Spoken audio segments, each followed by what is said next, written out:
Tara tayo ngayon chicken, button chicken pala.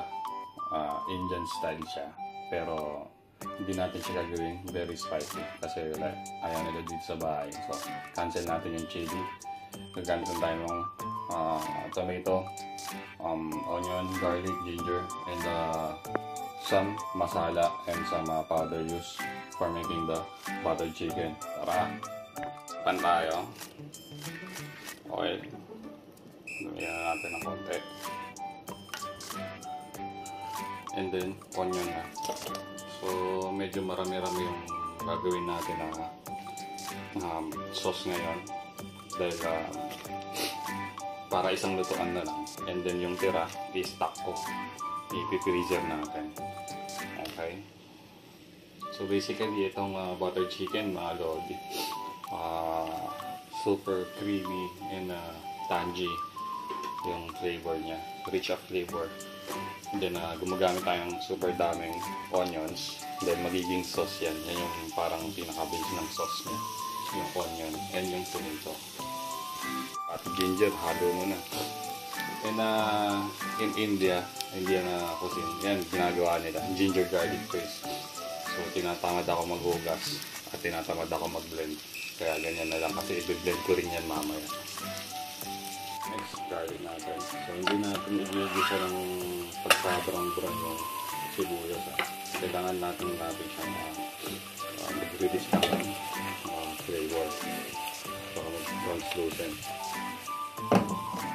Yan, so may cardamom pods tayo dito. Ito yung isa sa mga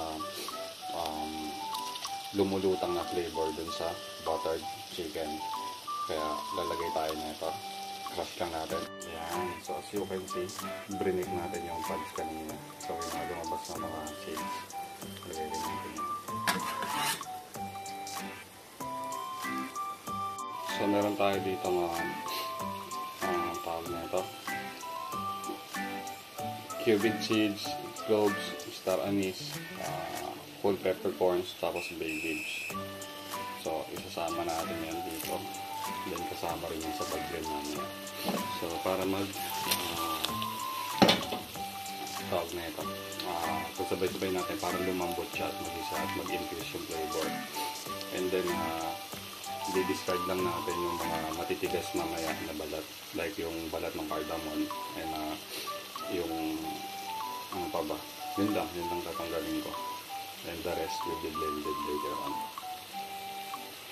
So this one guys, approximately 2 bay leaves, medium size, then 5 onion, large na onion, ay 4 pala, and then 1 whole garlic, and then 1 tablespoon na ginger, and then cardamoms around 8 pieces, and then star anise, isang piraso, and then 5 pieces ng cloves, and then tablespoon of cumin. So yun lang. Okay.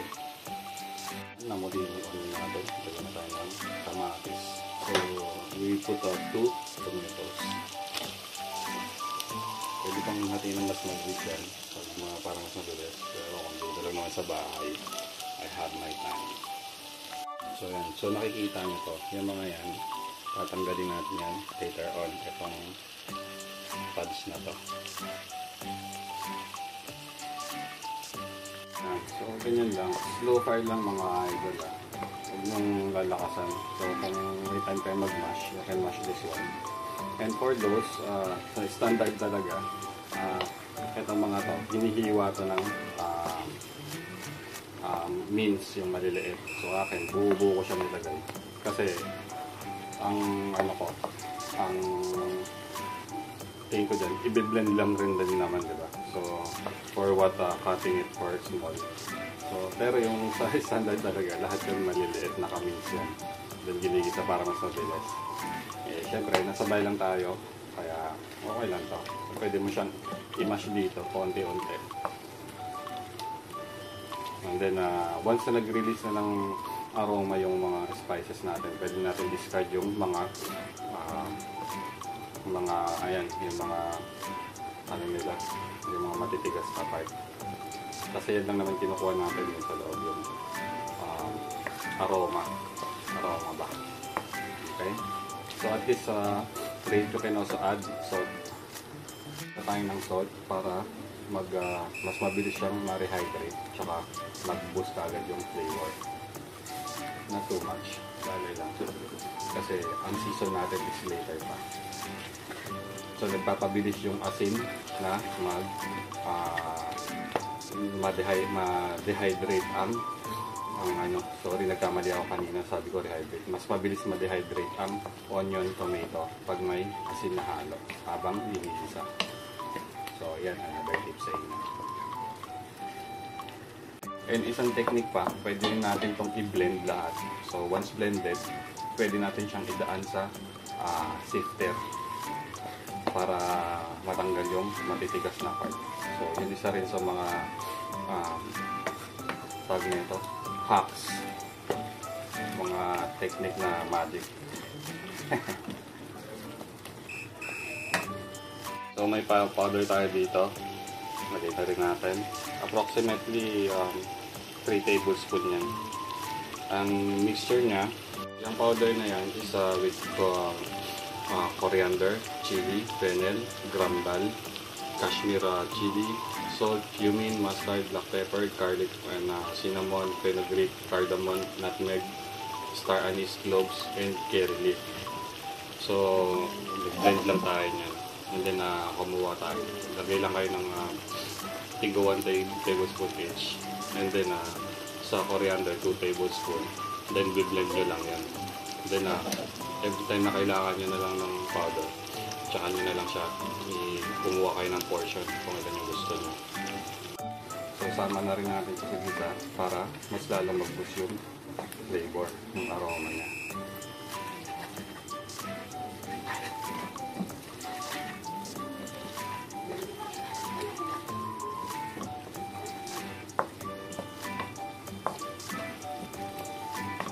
Ayan, so mag-isa na. Dagdagan tayo ng tubig. Bante, 1 cup. So at this rate, be-blend na natin siya. Gawin tayo ng hand blender. Pwede nyo rin i-blender nung machine. Pero ako mas prefer ko to kasi mas madali hugasan.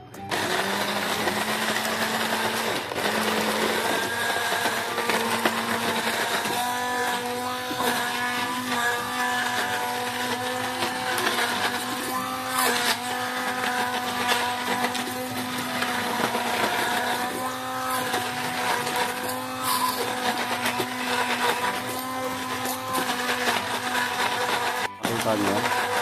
So, puree natin sa mga to. Then, i-sifter natin.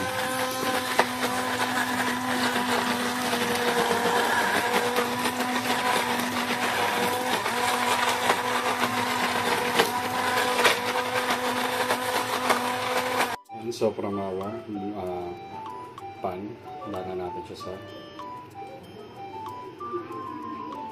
strainer. So, ganyan.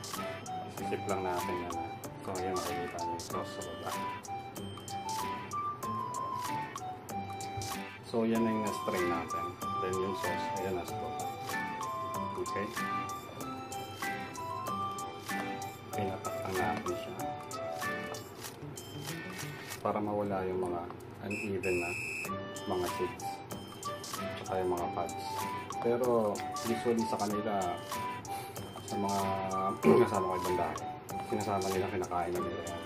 Kasi vitamins din yan eh. Kumbaga nutrients yan.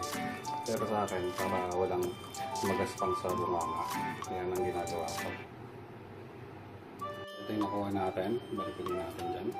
Extract ulit natin yan. Yan, so may yogurt tayo. 1 spoon. And halo natin dito. So, extract na din natin yung flavor. But now, with the yogurt. Okay? So, fire on. And then, mix ulit natin ito. Magtutubig to eh. Magiging water to.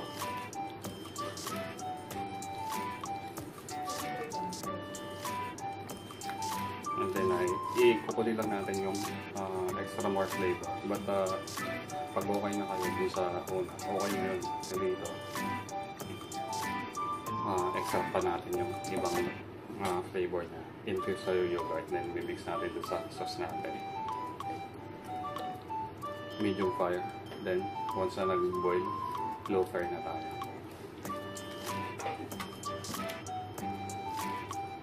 So ito yung extract natin na puree. Then ito naman yung with yogurt. Extract ulit natin yan. Transfer dito. Ayan. So itabalin natin.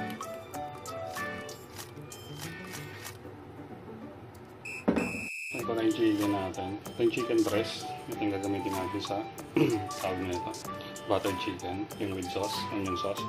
And then itong mga may skin. Tsaka yung dark meat. Which is thigh, legs. Tsaka yung neck. Gagawin natin fried chicken yan. So 1.1 kg chicken to. Isang buong manok na napakalaki. So ito. Skinless. But with bones. And more on white meat siya, breast part. This one, dark meat. Ito yung fried chicken natin.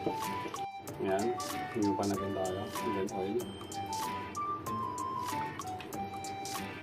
Tomato paste. Siguro mga 1 tablespoon. So, bubusa lang natin itong tomato paste. Kailangan na magisa siya para lumabas yung flavor.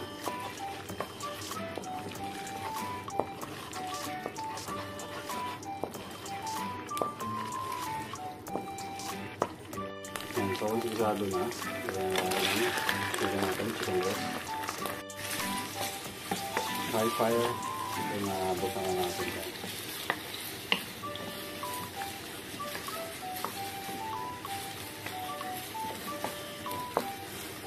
So, ito naman yung dark meat natin. Lagyan natin ng garlic powder.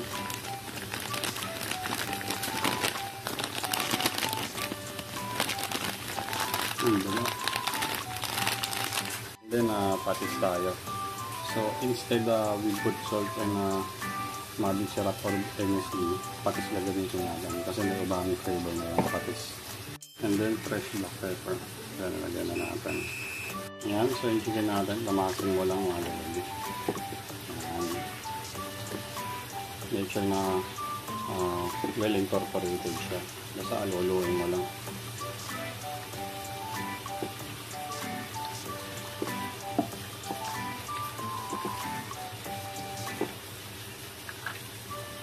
Wala nang rest to, rep pa na to.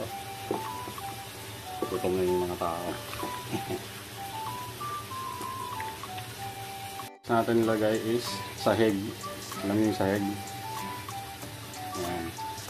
Flour yan. Tagalog, sahig. Joke lang, ari na to mga idol. Ayan, baking powder. Ganun tayo ng konti lang. Uy, puta. Dahil lang, bukasan natin. Okay na rin. Kasi na. So yan, halo na lang mga lodi. Maraming klase yung fried chicken. Pero ito yung gagawin natin. Medyo lightweight butter. So, ayaw kasi ng mga chicken ko ng sobrang kapal ng breading. Kaya, ito yung ginawa natin. Wet butter. Mix nyo lang yan. Yan. So, hindi siya na masyado incorporate dahil sobrang lagkit ng butter. Yan. Kailangan natin lagyan ng liquid. So, lagyan tayo ng tubig. Lagyan tayo ng mga 2 tablespoon mga tubig. Then, lamasin ulit natin.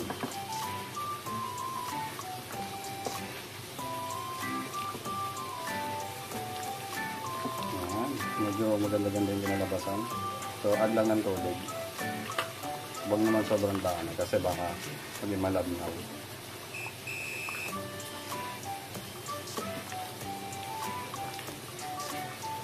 Ayan. So ito mga idol, pwede nyo na ipagito rekta or kung gusto nyo ng medyo crispy pa, mas makapal ng konti.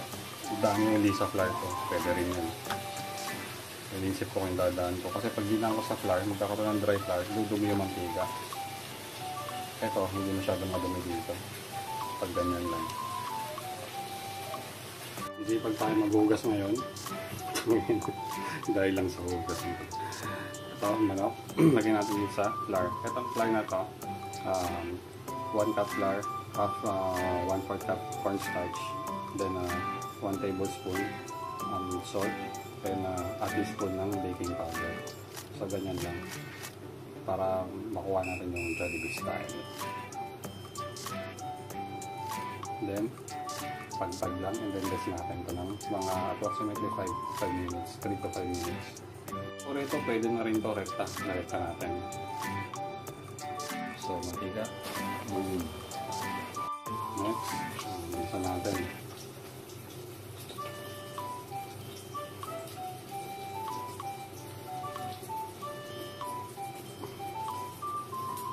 Yung pating loob.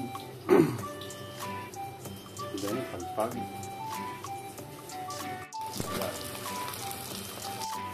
Same. Dredge.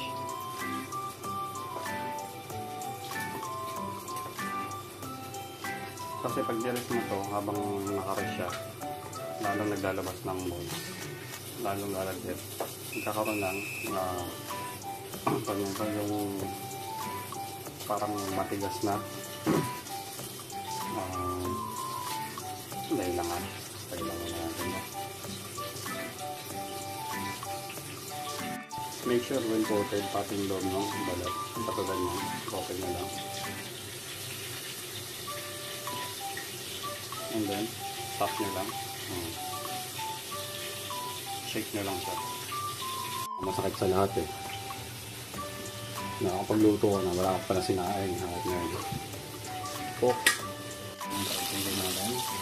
Kung yung toast natin. Ngayon ito yung butter chicken. Kung naluto na yung chicken natin, without tomato paste only, kukuha tayo ng sauce natin dito.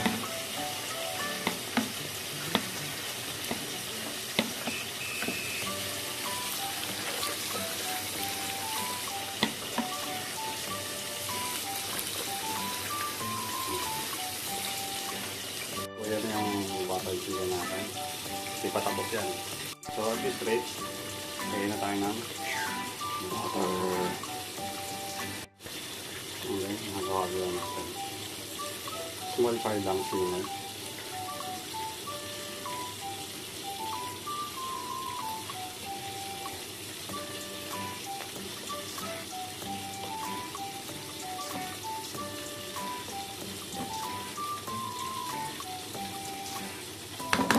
So we have our chicken here with the sauce, and we have a leftover. This one, I will put on room temp, and then ipipreason natin to. So we're going to use this one on the other day or next week. It depends. Ipiprease lang natin to sa episode. So sa next time, mabilis na lang yung trabaho. Hindi na tayo magagawa sa paggawa. And then add tayo ng cream. Full cream milk, yan, okay yan. Pag wala, ebak ba yun yung malabnaw? Basta yung malabnaw, hindi matamis. Yan, so this will be our last touch sa butter chicken natin. Coriander leaves. Pwede rin gumamit ng kimchi. Yan, chinap lang natin yung leaves ng coriander. So, this will be our last ingredient. So, ingredient na yan. So, konting mix lang. Then, after mix, 1 minute simmer lang. That's good na lang.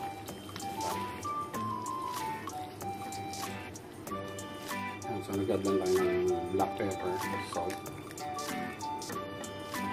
season lang. So, tapos na ito. GG na ito. Ayan, so ito na yung butter chicken natin.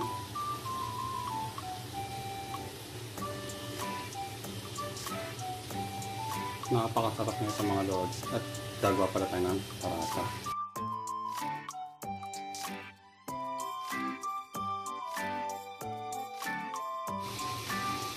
Kita nyo? Napakasarap na ito. Sabi ko kasi ako nagluto. Pero sa iba, ayun ko na lang. So, bali itong lasa nito mga lodi. Sweetness ng onion, and then spice ng umaangat na cardamom. And then yung pinagsama-sama natin cumin, cloves, anise, peppercorns, fennel, tapos yung mga grandal, tawag pa doon, yung ibang masala natin, and yung Kashmir chili na mga grounded, andyan na lahat. So, expect the spice for this one. And dati mga lodi, hindi talaga kumakain ng mga Indian tsaka mga Arabic food. Pero nung nalaman ko yung mga health benefits, ano yun eh, ang daming kang vitamins na sustansya na nakukuha doon sa mga spices. Kaya kumakain ka na, nabusog ka na, naggamot ka pa. So yan. Yan.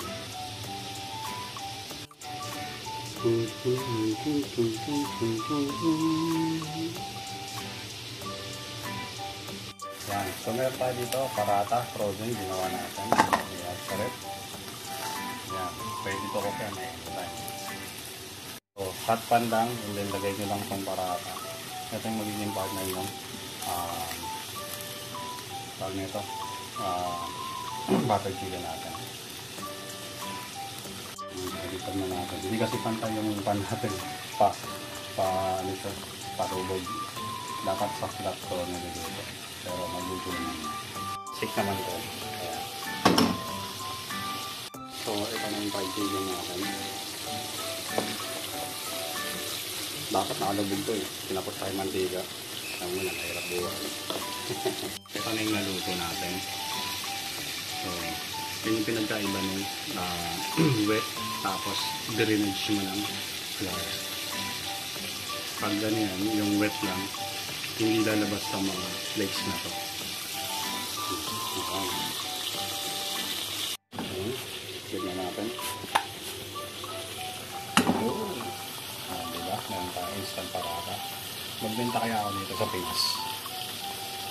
Gawa ako kasi frozen ko.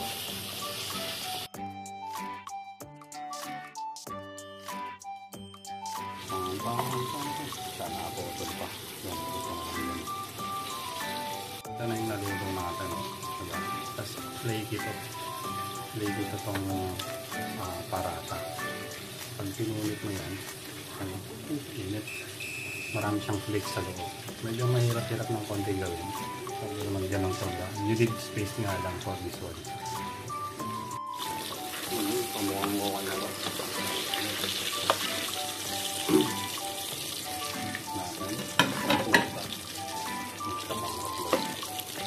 Sorry yun ang sinasabi ko.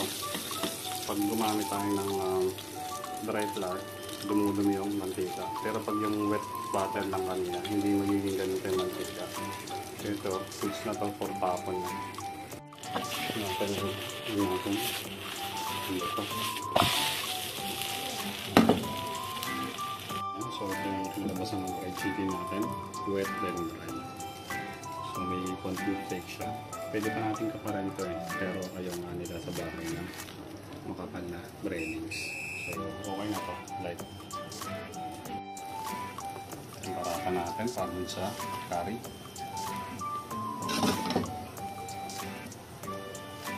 Okay na natin ito. Ingat. Pagis.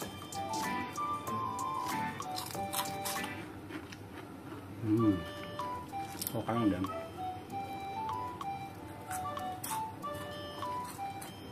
Yan. So, moment of truth. Ito na yung parata natin. Ito yung cherry natin. Buttered chicken. So, punit tayo dito.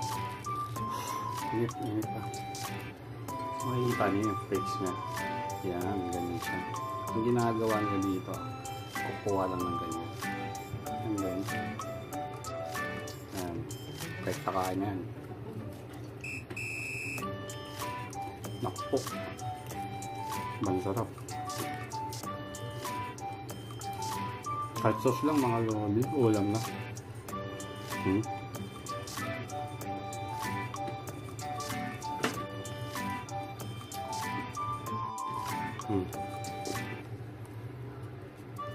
So, ganyan siya. And then, grab lang tayo ng meat with sauce. Ganyan sila kumain dito.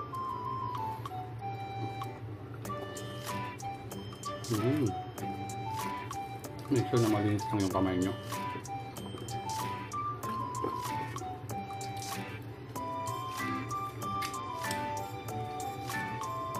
Gandaan dito mga lodi. Kumakain ka na. Dami ka pa nakukuha na benefits dun sa mga spices na kinakain mo.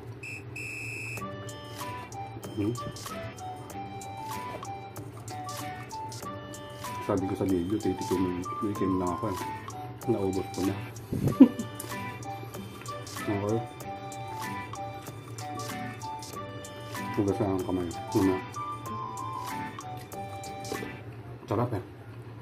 Kayo kaya akong ganito sa Pinas.